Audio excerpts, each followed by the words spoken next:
Hey, this is Charlie And this is Brit. from Blackberry Smoke. You're listening to Walking the Floor. I'm walking the floor over you. Walking the floor. I'm walking the floor. Walking the floor over you. Hola, senors and senoritas. This is Chris Shiflett, and you are listening to another edition of your favorite podcast, Walking the Floor. Yes, it's a gray, cold day in Manchester. I'm looking out the window of my hotel, Malmaison, out at the street, people walking around. We are deep in the middle of my UK Euro tour, playing tonight in Manchester. But by the time you hear this, I'll be somewhere in Scandinavia. I'm not even sure where. So far, we've done Dublin. Crazy Saturday night in Dublin to kick the tour off. Brighton was awesome. London was awesome. Amps blowing up at soundcheck. Multiple amps blowing up at soundcheck. Up to about 15 minutes before we played. I don't even think we had a bass amp. Our tour manager had to go on Facebook and beg somebody to bring one down. It was wild, a little stressful, but we got through it, and that show was fantastic. Then we were on to Bristol, where I've never been in my life, I don't think, in Bristol, and what a cool town that is. Somebody described it as the San Francisco of England. So I don't know if that's true, but it had that vibe. It was cool. Had a little arty feel to the downtown. And then back down to London for me yesterday while the boys went up to Manchester, and I did a bunch of promo. We are promoing the fuck out of this tour. Been working hard, baby. Spreading the word, bringing the love to the United Kingdom. Anyway, so like I said, we got Manchester tonight, and then Glasgow, Edinburgh, and then Oslo, Copenhagen, and Stockholm left to do, and then we'll be heading home. But this thing has been an insane, incredible, good time. Best solo tour I have ever done in my life, hands down, for sure. Anywho, let's pay some bills.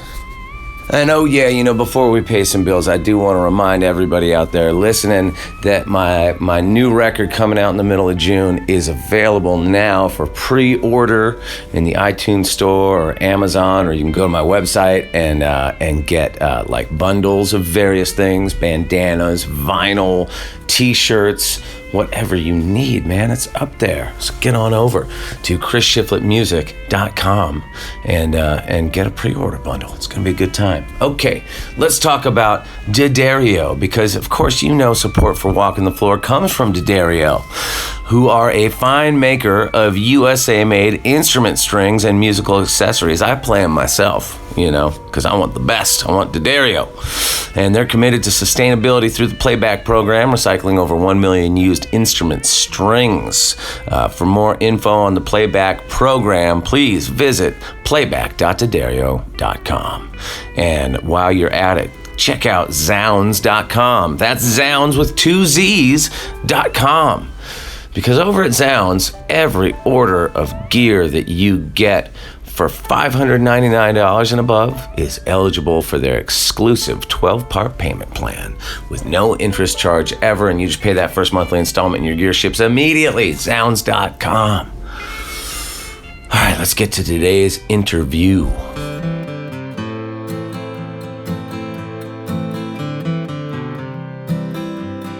Okay, so today's interview is with Charlie and Brit from Blackberry Smoke, Atlanta's one and only Blackberry Smoke, one of my favorite rock and roll bands out there right now. I have to tell you the backstory to how this all came together. So, when was it? Like the end of last year, I got a call from my booking agent saying, hey, you just got offered a bunch of Blackberry Smoke gigs. And I was like, whoa. I don't have a band together. I didn't think I was going to be touring this far out in advance of my record coming out. So I called some musician friends of mine and threw a band together because I knew I could not pass up touring with Blackberry Smoke. And as soon as I confirmed the first dates they offered me, I got a call the next day from a booking agent going, they offer you some more dates.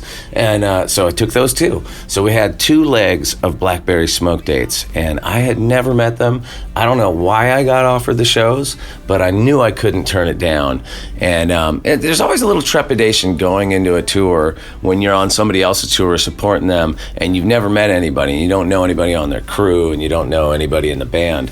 And we showed up in where the hell was that first show? Oxford, Mississippi. And immediately, everybody on their crew was as nice and welcoming and hospitable as could be. And the boys were up on stage, I think even maybe sound checking already at that point. And Charlie came over to me as soon as he was done, just stuck his hand out and was like, hey man, nice to meet you. Come check this out. And we walked over to his guitar boats and looked at all his beautiful vintage guitars. And I am not exaggerating when I tell you this. Blackberry Smoke, the entire band and their entire crew, are some of the nicest folks I have ever had the privilege of spending time on the road with. They really walk it like they talk it, and they made us feel right at home from the first gig to the last gig. And at some point, maybe even then, that first time that I met Charlie, I think I asked him, hey man, I'd love to interview you for my podcast. And he was like, totally. So when we were getting near the end of that run, I think we were down in San Diego, we sat down in his hotel room with me and him and Brit and had this wonderful conversation. So check this out. This is Charlie and Brit from Blackberry Smoke on Walking the Floor.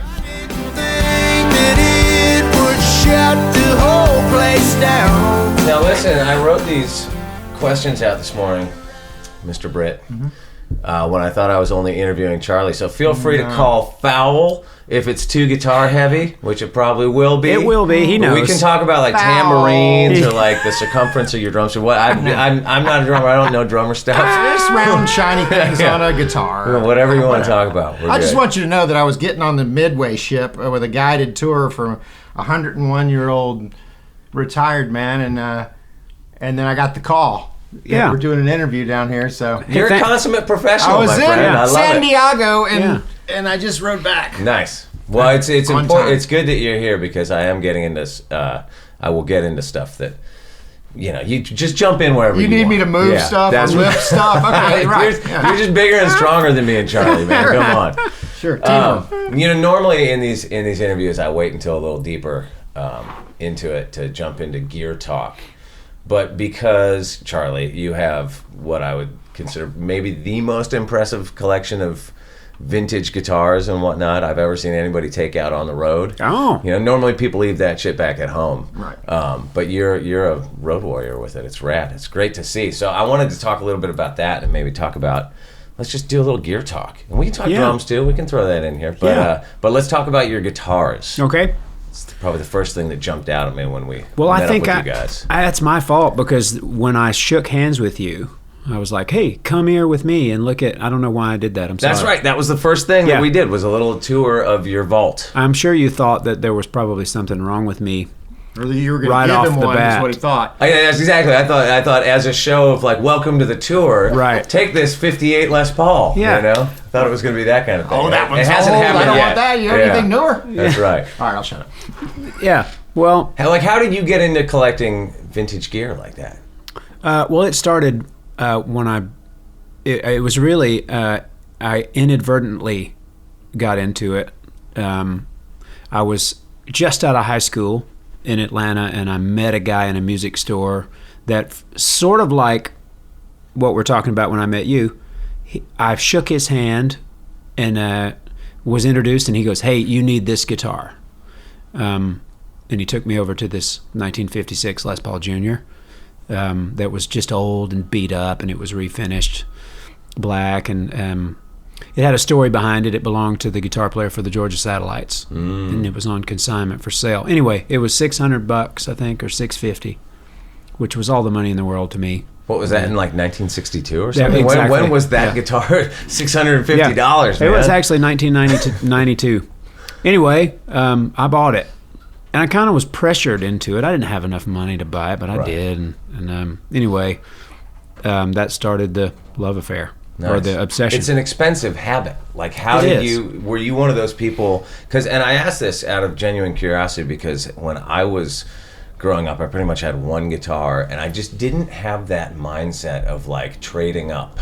Yeah. You know, that a lot of that, there's, you know, you meet some of these folks, and maybe you were one of them, that like were always kind of like grinding on, like, you know, I got this thing and I'm going to trade it with this and this, and I'm going to get this other, you know what I mean? Like, I never had that, you know, and I regret it, because I was sort of, once I got to a point when I joined the Foo Fighters, I only had 2 guitars, and one of them had a busted headstock. So then, like, but in that band, I had to have a few guitars, you know, to get all these changes and stuff. So and I went and I started. I bought a few guitars that were just new or pretty new, you know what I mean? Because I was like, I can't buy one. I can't afford one of those old guitars, and I don't want to risk taking it out on the road. So like, how did you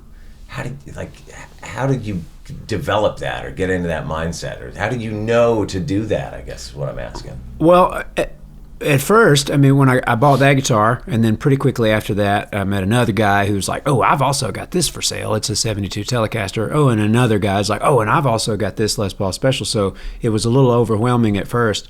And then I kept that black guitar, which I still have. I've had it since then, since 93 or so, 92, 93. But I started to trade and swap and sell and buy those other guitars, because that's all I could do. If I saw another one I wanted, I was like, well, I don't have the money, so I got to sell this one to buy that one. But then if you do that, then I got all this regret, because and Brit's got the same thing with automobiles, with old hot rods, where he's like, oh, I wish I had never sold that thing, because it was better than this thing. I had to loan Charlie money to buy a guitar, but but then when you build a big enough stable of stuff, I don't know, then there's some you can keep. And my wife, I look at it this way. A lot of guitar players know what I'm talking about, that, you know, a lot of guitar collectors, that is, guitars come and they go directly under the bed or into the closet. They don't get talked about. They're just, sorry guys, I'm not trying to blow a whistle on anyone, but see, in my case, I have them sent directly to our studio. Exactly. They don't come through the house. Everybody's got their their way of doing it. Yeah. But then, you know, now, and it's tough because I'm a hoarder, I've realized I have a problem. But if I sell one occasionally, that's the slate wiper. Like, we're good. Right. Look at this. Yeah. I just made. Now I can buy 5 more. I made $200. Look at that. Look at there. Strong. And what are those? What's the amp that you play through that looks like a Marshall? What's it? A Geronimo? Germino. Germino. Greg Germino. What's that? Where'd that? I have a Friedman. Yeah. A bunch of Friedmans myself, which is probably a kind of a similar thing. Yeah. I met Greg Germino. He's a one-man operation in Graham, North Carolina, and I was playing orange amps on the road, and had some old Marshalls at home, and the old Marshalls are tricky. You have to get them worked on a lot on the road. I do anyway. Yeah. They go down a lot. They're temperamental. They sound great, but they're temperamental. Anyway, my buddy Keith Nelson from Buck Cherry, the band, I've known him for a long time. He's like, what are you playing, man? And I was like, yeah, these orange amps. He's like, yeah, no. What I want you to do is check out this Plexi clone made by this guy in North Carolina, and they're absolutely tanks, and they sound exactly the way they should. Here's his number. So I called him, and he's like, I'm going to bring one to your show in Raleigh and let you take it with you. And that was it. Been playing it ever since. Ever since. Yeah. And he is one of the nicest guys. He's not a weirdo. I mean, they're in the guitar and amp business. There's a lot of weirdos. Sure. I've noticed. He's fantastic. And they never let you down. And so you collect old cars? Is that what I'm to understand? You're the hot rod guy in the band? Because that's a knowledge base I truly wish I had. And I don't even know where to begin, because I love old cars, but I tried buying one a few years ago, and I bought like the dumbest one. It was terrible. And then I just sat there for a little while and I sold it. Yeah, I'm going to come to you next time for advice. Sure. I mean, I only know what I've learned the hard way, really. I know what I like is Chevrolets. My dad had a 62 Vet, brand new, that he bought in 62. So when we were kid. We grew up around that car, and Yeah. thought we would never get to drive it. You know, my And, tour van's a 2019 Chevy Express, bro. If you ever want to take it for a that spin. has no resale value, but thanks. Yeah, that has a better air conditioner probably.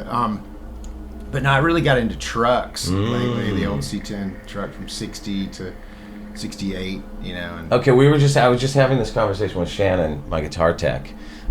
He is a Ford guy, and he's like, because we're talking about, I want to get an old truck. Yeah. He said, you need a 67 Ford Ranger, I think, Yeah, or right, whatever it right. was. And I was like, but I just got a Chevy, like a new Chevy Silverado. So I was thinking, well, maybe I'll get like an old Chevy pickup truck. And so I was looking at those. Which one's better and why? if you want it to run, get a Chevy. But listen, I have a new Ford truck. I think their newer trucks are great, but I don't know. I'm just not hooked on old Fords. I've had a T-Bucket, but other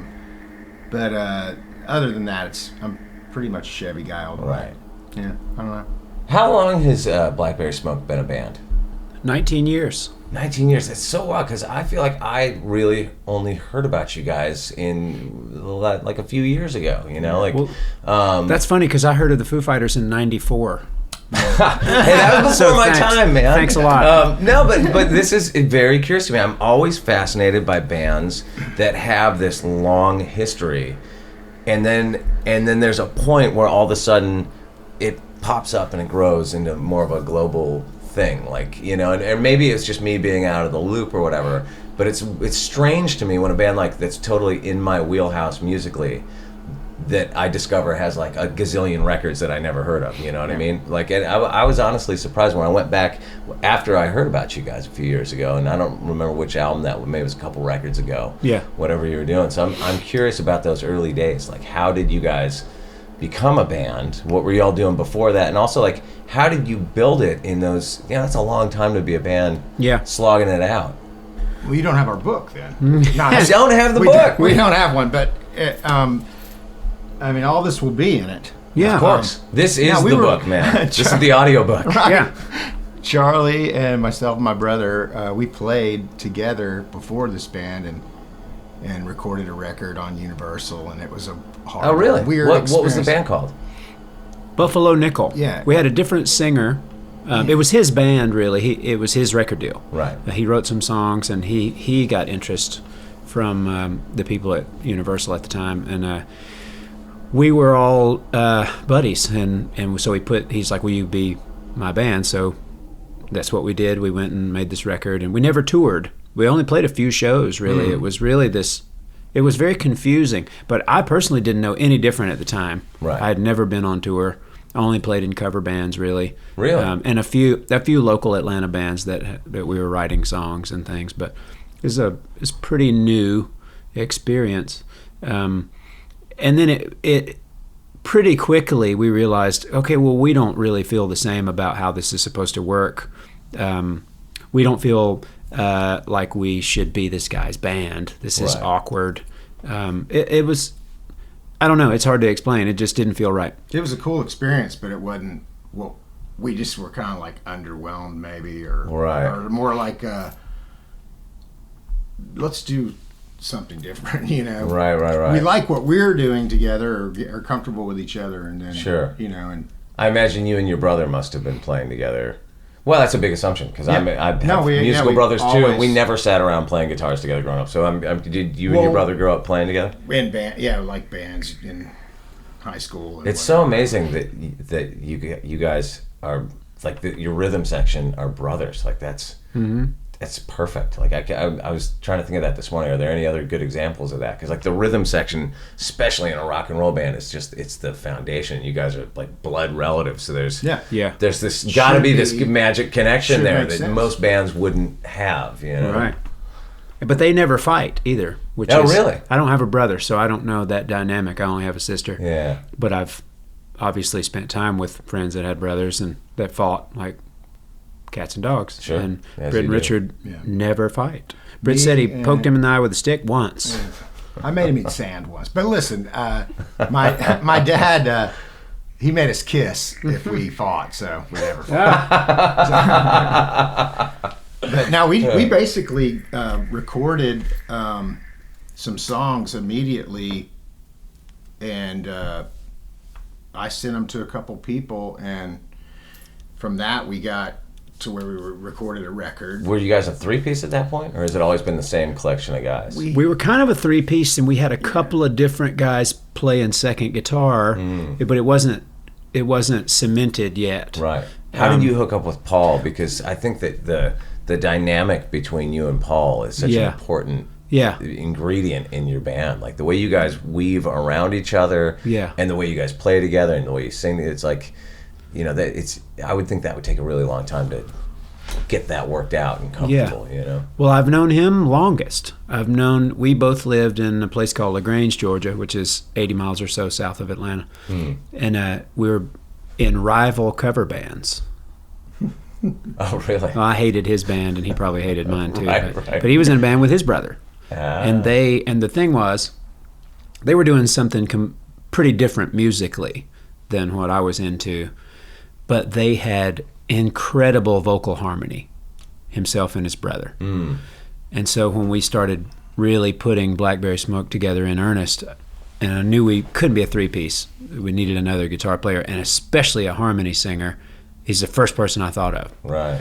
And so I called him, but I wasn't sure if it would be what he would want to do, because it was this rootsy music, you know, more of a southern, if you want to call it southern rock thing. What was his band at the time? Well, he was more into like Journey, and things like that. Very melodic stuff. That's where the vocal prowess comes in. That's where it comes in. And also, he was a lead singer. I wasn't sure if he was interested in coming and being a harmony singer. You know what I mean? But he was. And so he came in, and I think he pretty instantly saw what the job description was. Right. Had you been a lead singer prior to this band? Yeah. Okay. But that came out of necessity. I dealt with some crazy lead singers that were not very dependable, and right. It was like, you know what? Fuck it. That's a classic rock and roll. I'll do it. I'll do it. Yeah. But that right then, we had played some shows as Blackberry Smoke with another guy who was really good too, but he musically wanted to go somewhere else. So you guys were a band for a lot of years on a bunch of different labels, sort of before you settled into where you're at now, you know, releasing your records yourself essentially through 30 Tigers. Like, how did that? What was that journey? Like, how did you guys get your first record deal? I mean, we talked about this a little bit yesterday, and it sounds like there were some bumps along the road with some different things, you know. Boy, it was an adventure. One of the guys that the three people that I sent demos to was Jesse Dupree from Jackal, the band Jackal, you know, with the chainsaw. And they live up the street, and you know, they obviously had success, and you know, they had kind of on the tail end of all the money and the Jackal music was the chainsaw business. band, right? Yeah, that was like at the end. And John and the end of Colodner rock was like their, you know, champion, and and he had a lot of pull, and they were exciting and did well. So I was like, well, I want him to hear it. Maybe he can pass it on or whatever. And he was like, man, I'd like to take y'all out on the road. Let's record a record. I got a studio in my house. And so we thought, that's convenient. Right. And it's easy. And we had kind of, in my mind, before we started this, I was like, let's just do what we can control. Right. If we can pay to go in the studio, let's do that. If we can tour, let's do it. Let's not try to get a record deal so we can get somebody to loan us the money for some crazy rate. Let's just get out and do it. You know. And prior to that, your experience with that the artist that you were talking about, the Buffalo Nickel that had a deal with Universal, was that a good experience in major label land or a bad experience? It was both. It was an eye-opening experience. My opinion was we saw how you can just hemorrhage money, right? And you just, how are you going to pay this back? Right. Yeah, I mean, this is one of the fascinating things about your guys' band to me is it seems like you almost have like a Blackberry Smoke empire. Like you do, you know, you self-release your records with success, and you know, your whole merch operation, all that stuff. It's really impressive to see. It came out of necessity because, I mean, you know, I say that we wanted to do what we could control, only because there really wasn't anybody super interested in Yeah. going, hey, Sure. let's go give you guys, you're amazing. And Nobody you're a hip cares. shit, Right. We'll do it ourselves. Yeah, so it was definitely, that's the way it was. Because people say in interviews like, I really like the way you guys did it, man. You just did it yourself. It's Right, good. I was like, right. we had no choice. Yeah, I'd rather have No one had was somebody else into do it for Yeah. me, but that wasn't an option. So it kind of built, the whole experience with Universal was, wow, we watched how they just bring a producer in, which was a famous, great guy, that he brings his friends in and they bill you this and this gets billed. Sure, and it's like, sure. whoa, man. Well, Take what some were of all that the money and buy a what were all the snare different drum. labels you guys were on, and was there any time during that, bouncing around between labels where you felt like you guys were like being creatively pushed into places you didn't want to go or anything like that? I think we only got with people that liked what we did. Yeah, But they, we made that record with Jesse, which was there was really no label involved at all in that regard. I mean, he just helped us make a record at his studio and then took us on the road, and we played for their fans, and their fans loved us, and it was really a great time. And then boot camp. yeah, Right. he taught us how to tour. Well, we learned. Right. It was trial by fire, but it was like the first tour was 40 days. So we bought a van, bought a trailer. It was like, here we go. Right. And then Learning on the job. and then we were going to make a second record ourselves in Atlanta with another engineer buddy that we met, and we did. We recorded 22 songs or so, and we were getting ready to do the same thing, release it ourselves. And then Dan Huff, this producer from Nashville, and Justin Niebank, a friend of his, another producer, they came to see some shows, and they were like, let's make a record. And so still no, and I think in the beginning we were going to make demos. We were going to make glorified demos to get some interest from labels in Nashville, Yeah. which was foreign to us completely. And those demos became our second record. So the record we made on our own, this is where it gets really complicated. We waited and waited, and I'm talking like 3 years. We're like, we don't know what to do. Should we tell them thank you but no thank you and go ahead and release what we recorded, or should we continue to wait for them? What's going to happen? God, and It 3 was- years, that's like an eternity when you've got It is. music It in the took us a can that you long want to time get to out. record it too. This guy Right. was at the time doing everything in the top 5 on radio. I mean, everything. Right. At the same time, Keith Urban, Tim McGraw, all these people, and he'd be going from one studio to the other. Right.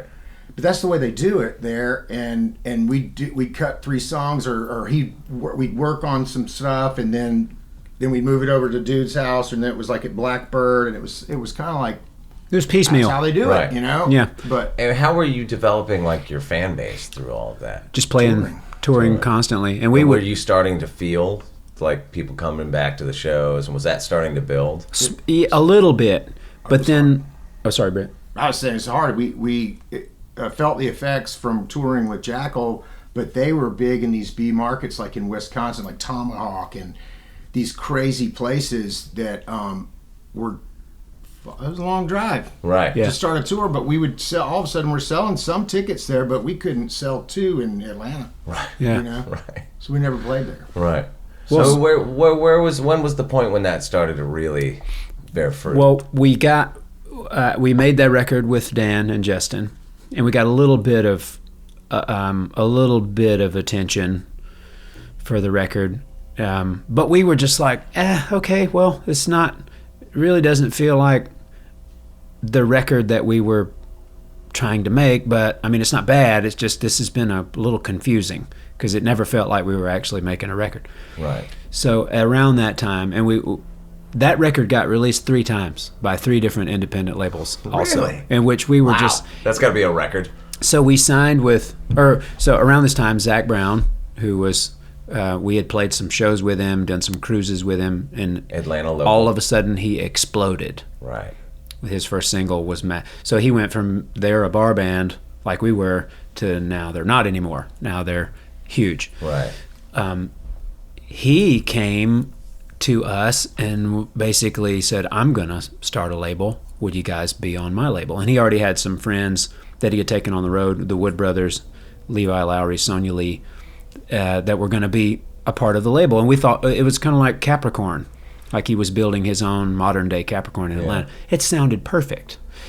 And then he said, you know what I want to do? I want to re-release this record. And we were like, no, can we please go make another record? It's been the 5 record years. That won't go away. So he didn't know, you know, I mean, he didn't know that wasn't what we should do. You know? It's kind of what happened to him. He had released Chicken Fried 8 years or 5 years before, and it did nothing. Oh, really? Another band released it, did nothing, and then somebody had a vision, and it was like, I can put this through the goalposts. Did I just reference football? You did. Perfect. Love it. Yeah. Awful. Yeah. But anyway, slam dunk this? No, that's not good either. But so I can bicycle kick this into Now you're in my wheelhouse, baby. right now, Now you're in my wheelhouse. and you're gonna, you know. So he, you know, that's what he knew then. Like, okay, you know. And when somebody comes to you, when we've been working, we're in a van for 8 years driving ourselves, and we're trying to build this thing in the U.S., which is really, really hard to do.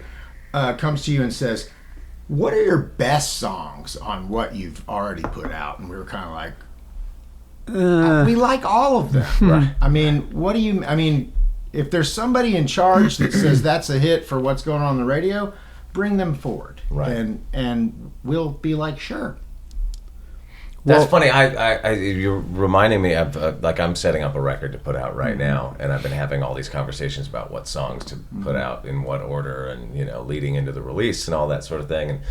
And I keep having very similar conversations. Like you're a professional. I go, look, I know what songs I like the most, but who cares? Like, what I want to hear from you guys. And I also want to hear the logic behind why. Right. That's the important part. You know what I mean?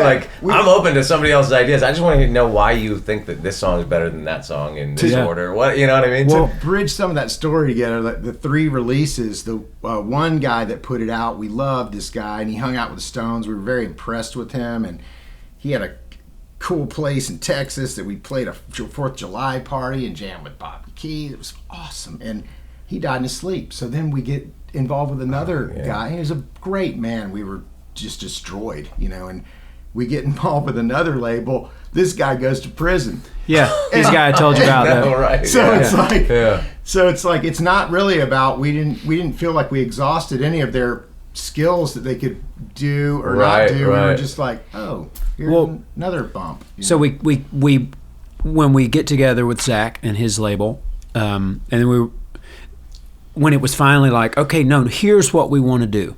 We've got these songs, and this is interesting to me. I'll take this with me I'll wear it sort of like a badge, but I mean, you know, not. My point is always trust your own instinct and your hunch, because it's never wrong. And I don't know why it's taken me 44 years to figure this out. But so in making that record with Dan and Justin, I had these songs. I thought these are Blackberry Smoke songs. This is what people are gonna relate to, I think. And a handful of those songs, maybe 6 or 8, and like, no, not that one. No, sorry. Right. You know, and that hurts as a songwriter. Sure. But I took my lumps and went ahead and did whatever. Making the record with Zach Brown, or actually we were making it ourselves. He let us. It was great. He's like, here's the keys to the studio. Go Southern Ground. Go Nice. make your record. Make the record you want to make. That was his exact words. It was fantastic. Yeah. So we go in and we recorded all those songs that previously I was told, nope, no, this is not, nope. We made the record with those, and that's our fans' favorite record. Oh, so really? looking back on it now, so to answer your question, And which record is that? It's called The Whippoorwill. Okay, right. It came out in 2011. So to answer your question, that's when that collection of songs, that's when we were like, okay, now people are listening. Right. So we've found our sound. And that's when the ticket Easier for sales us to sell. started to grow. It's a very organic record. It's just us playing in a room and in this church. Self-produced? With a couple of guys that are in Zach's band. Right. But it was basically like this gang of musicians that we all agreed. I mean, it was the songs go like this. We recorded them like this. That's it. There was no argument over this is not radio friendly. Right. This is not a hit. We made a record. Well, It's so simple. And it's interesting because it's in this era of music where sort of consensus wisdom is guitar music, guitar rock is dead. I noticed that on, doing like Foo Fighter promo stuff. In the last few years, we start getting asked in like every interview, like, what's it like to play irrelevant music, or that sort of thing. I mean, you look around, there's not a lot of people doing this guitar bass drums thing in this sort of classic sounding way. Yeah. And I mean, you guys obviously you're like a pure rock and roll band. How have you been able to connect with people in this era when that's so out of vogue, to the gatekeepers? You know what I mean? Because I'm not talking about to the fans. I mean to the people, the gatekeepers of this industry, don't tend to give a shit about. They don't. They still don't. They still don't give a shit. Yeah. They're not helping us. Right. That's what you're asking. I mean, they're trying. I mean, there's obviously they're there to be employed by us in some way to try to do their thing, but it's just they hit the same wall as we would hit if we tried to do it. But it's all about ground roots, touring. And if we went out on the road with Zach Brown and played for 10,000 people a night, when he took us out, several hundred would get it. Right. And that was worth it to us because those were 100 to 1,000 people that we weren't playing for when we were just doing a club in that city. So everything that we've done seems to get 20 more people at least, and then they'll tell 20 people. Right. I mean, that's really the only sense we can make of it because hard work is what we put in, but we did notice going to Europe, it's a little bit easier. Right. Because they think you're somebody. Right. They love American you made it over there, so rock and roll, and it's a different... pay attention. I mean, I don't mean to disparage, American music fans or anything, but there's a fan loyalty that exists in Europe, and a sort of a even deeper like appreciation of the arts. I think that exists there. Absolutely, that is a very different animal. Mm-hmm. But we have friends that are in bands that are trying to do it, that are rock and roll, and we're like, it wasn't easy for us, but it's probably got to be harder for them. Right. Now. And they asked like, what did you do? And I was like, well, we played a punk rock tour. Right. But those cruises with Skinner, and what we did isn't going to work for somebody in 2019 because it's not the same game. But the thing is, like, YouTube is like a big way people get their information, and I notice a lot, like all those times people filmed us with their big video camera with a VHS tape in it. If they bounce that down 10 years later and put it on YouTube, and it's got us playing Skinner, and somebody's looking at Skinner on YouTube, they see it, and it's kind of like they're all, man, I went down a wormhole. I'm 65. And was there a point where you guys started to be sort of accepted or celebrated by the sort of veterans of like Southern rock and roll music, like the guys that are still around from Skinner? They've been very gracious. Right. We played shows with. We were booked with pretty much all those guys that are still touring, Marshall Tucker and Charlie Daniels and Skinner, and they've always been very gracious, and they sort of, it was like that, you're doing good, kid, that kind of thing. Right. But then now, 20 years later, it makes sense. Their fans liked what we were doing because what we were doing is not terribly removed from what they did. Right. Sure. All those years ago, and we never. I don't think we've ever made a record that's so cartoony. Like if there was a quote unquote Southern rock band on The Simpsons, right. We've never really, Confederate flag leather vest, but that musical freedom, because none of those bands sounded like each other. Totally. Like they were all different. Wet Willie to Blackfoot to the Allman Brothers. And so if we're another little piece of that puzzle, that's great. And they were taken from they were taking from a cool pot of music that isn't around now for people like us. I mean, we obviously researched it and loved it, and but. Well, what were your guys' chief musical influences growing up? I heard you. We talked some guitar shred stuff, so I assume you got some Randy Rhoads and whatnot in your past. But what were your what's in your guys' melting pot? I mean, what radio was playing heavily in Atlanta, 96 Rock was Skinner. 38 Special was the most commercial thing you could probably hear, but right. Mother's Finest was huge. We thought they were big all over the world. They were just a fantastic band. It was like this funk rock, insane. That's so crazy. I know Wiz, the bass player. Yeah. Our kids go to school together. We played in They're parent from band. Atlanta, you know. They're unbelievable. Yeah. That dude, I don't know if you ever met Well, Wiz, yeah. the bass player. BB He is a monster, monster bass and player. BB was the drummer, and he was from Atlanta, and he plays with Marshall Tucker now, and so we worked at a drum shop together. But all those bands, you know, Atlanta Rhythm Section, that was what was on, and then Midnight Ozzy, you know, I mean, they'd start playing the hard stuff. But that's kind of what we all. I mean, I love Elton John. Put that in there in case he's listening. Yeah, right, because I actually saw him. I went on a day off to the movies one time in Atlanta, and I looked a couple rows back. There was Elton John. Yeah. I don't remember what we were watching, but he was in the movie theater. I was like, whoa. It wasn't a Liberace movie. No, I don't think so. Could have been. I grew up south of Atlanta in nowhere, and we didn't have a record store really or anything like that. So I grew up playing bluegrass with my dad. He was my first influence. Cool. Because he played the guitar and sang hillbilly songs, and I thought, well, that's music. I like that. I like everything about that, you know. So he bought a guitar for me when I was about 6 and taught me the cowboy chords. And then I got a buddy in elementary school that had Van Halen's first record. Oh, there you go. And it was like, that's cooler. You know? Well, it's interesting though, because bluegrass, in my mind, is the shred of country. Totally, in it's a way, and jazz I mean, too. obviously, country has a lot of shred in it too. But bluegrass flat picking is like high speed, crazy shit. Yeah, and it's improvisational music. Right. It's all about you gotta be good at it. Right. You don't get in the band if you suck. Right. Go home and practice. Right.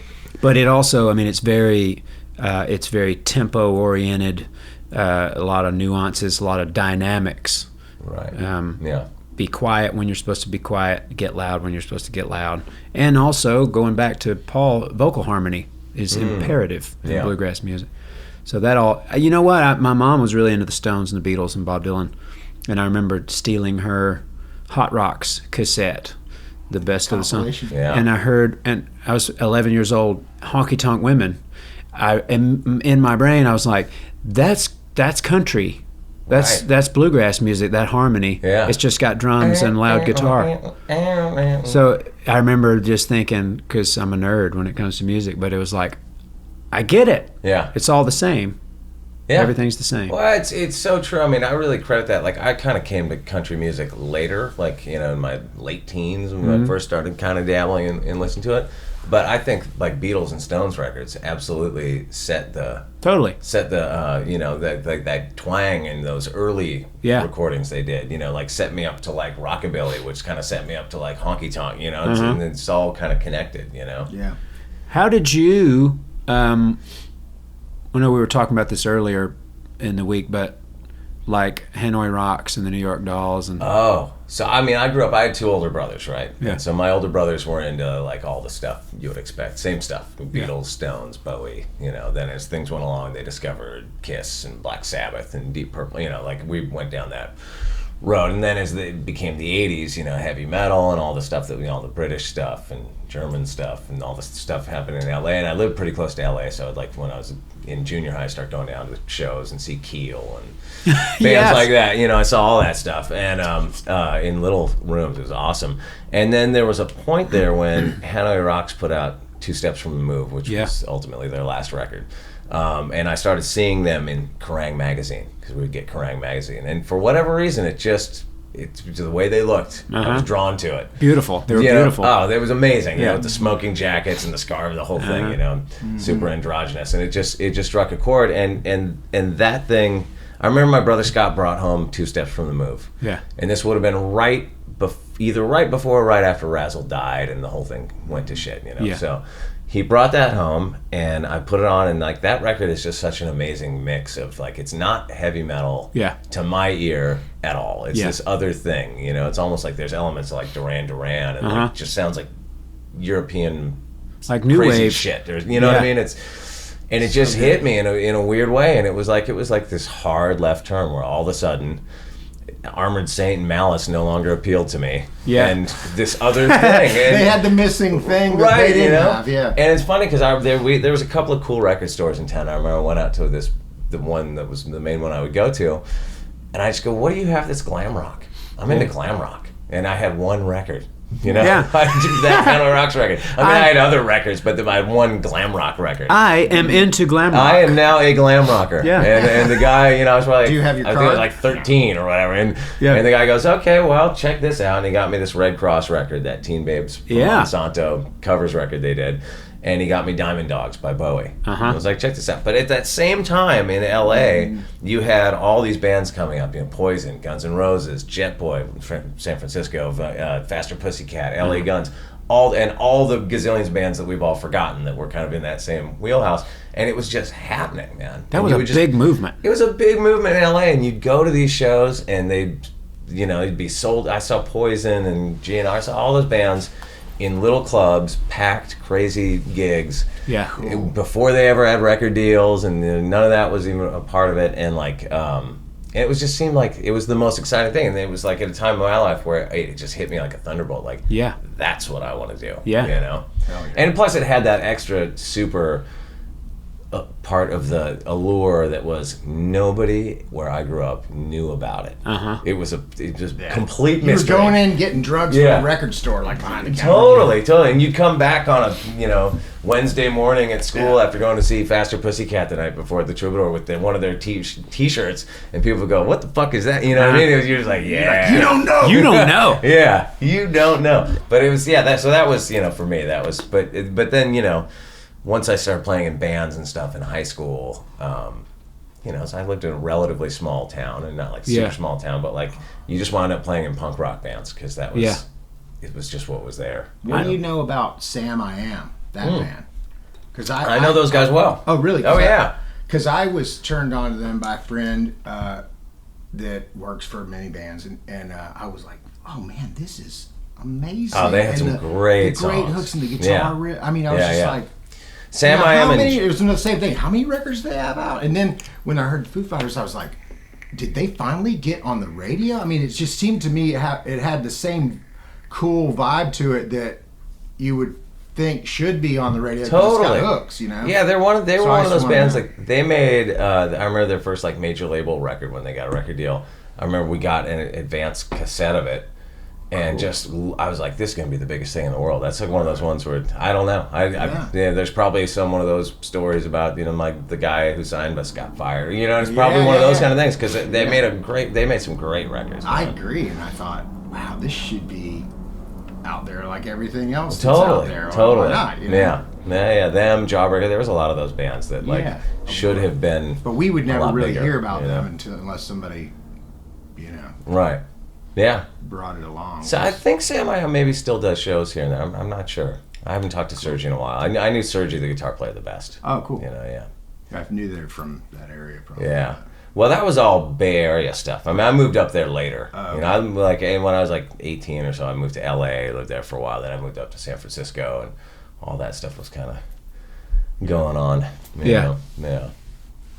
Man, I had a couple of friends in high school that got into, they were into the Replacements and Husker Du and then one friend he was the Clash guy. Yeah. And so I was really into rock and roll, just Led Zeppelin and Black Sabbath and the Stones and the Faces and then I got into that, and especially the Replacements. Yeah. They were like the faces of the 80s. Totally. But they were the faces of the punk rock world. Yeah. But I was like, okay. And then, of course, the speed metal stuff, that was, as a guitar player, we all got into that. Yeah.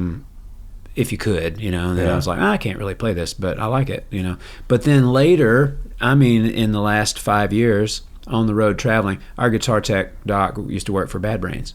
Ah. And so one day we were sitting, and I was sitting with Brit, and Brit's very versed in hardcore.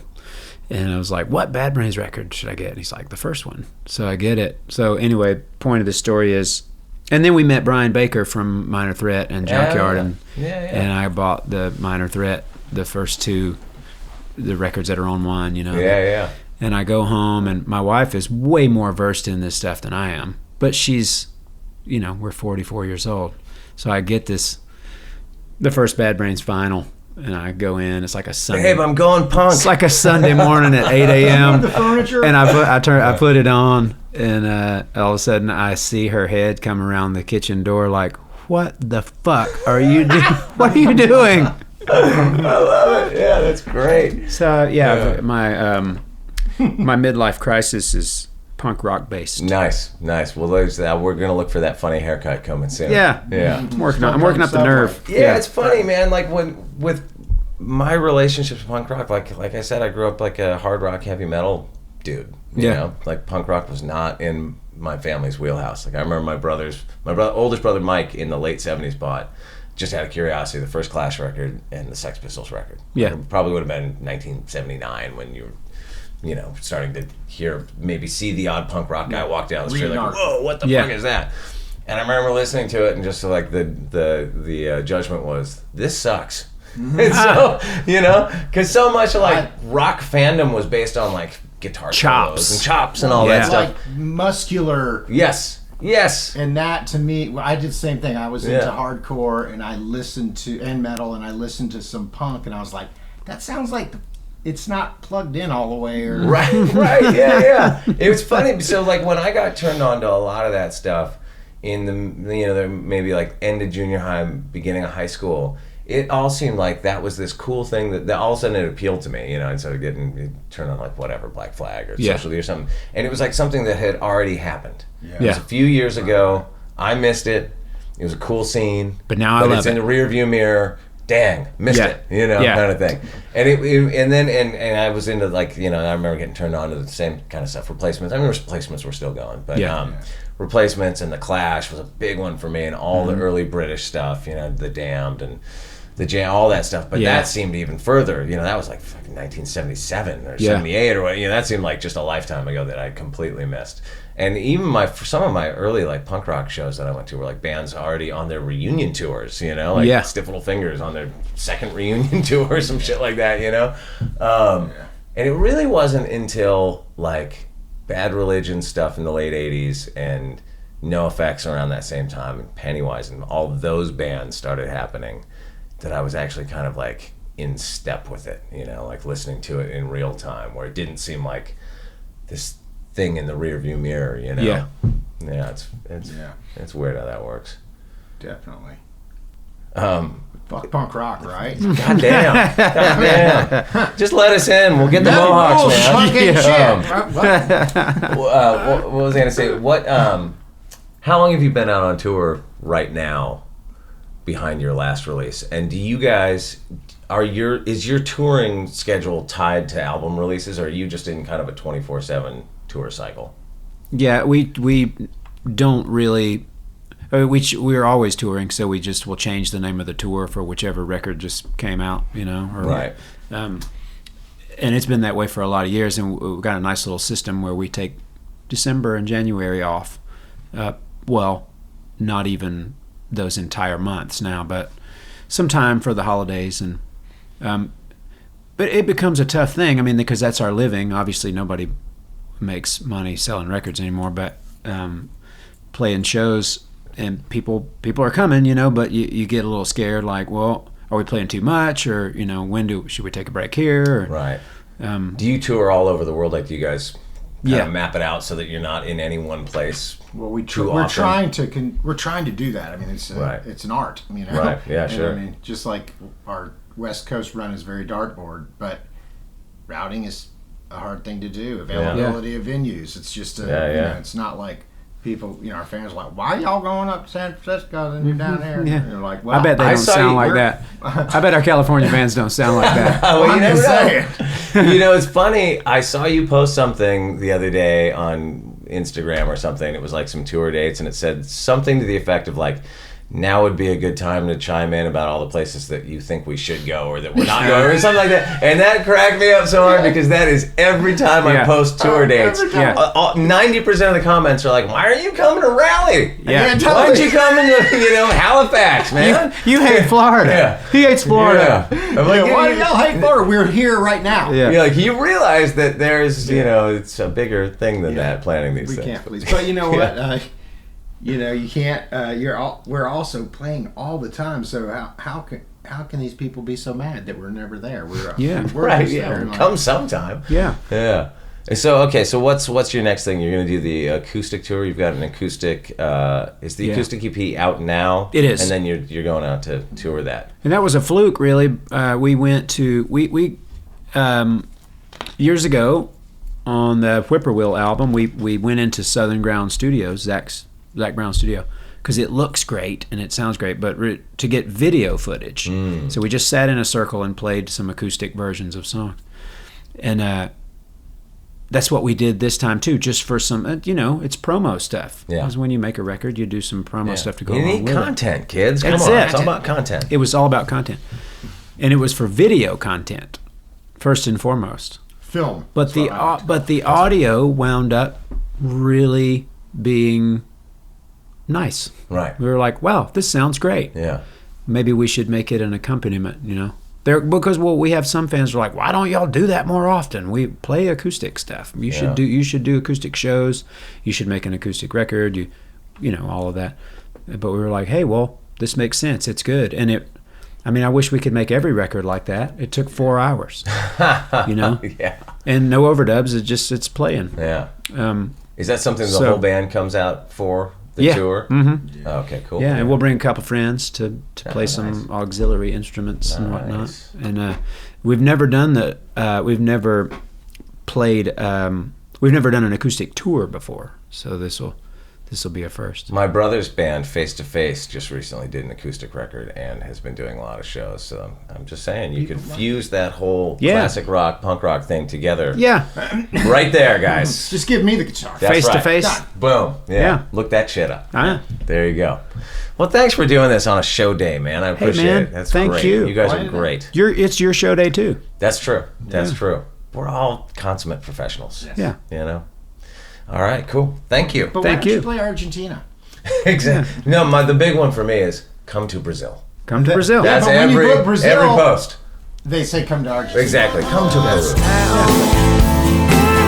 Yeah, this one horse town. All right, that was Charlie and Brit from Blackberry Smoke on Walking the Floor. Make sure you get on over to walkingthefloor.com. I'm going to put up some links so you can check them out, see what they're doing, buy their t-shirts, buy their tickets. I think they're on an acoustic tour right now, so make sure you go check that out. It's coming to a town near you soon. Come to Brazil. Anyway, this is Chris Shiflett signing off. Don't forget to get on over to my other website, Chris Shiflett Music. Buy a bundle, pre-order my new record, get yourself a handkerchief. It's going to be great. You can also pre-order it on the iTunes store and Amazon. So do it today. And if you're out in Scandinavia, come see me in Oslo, Copenhagen, or Stockholm. Okay, ladies and gentlemen, signing out. See you in a week. Adios, amigo.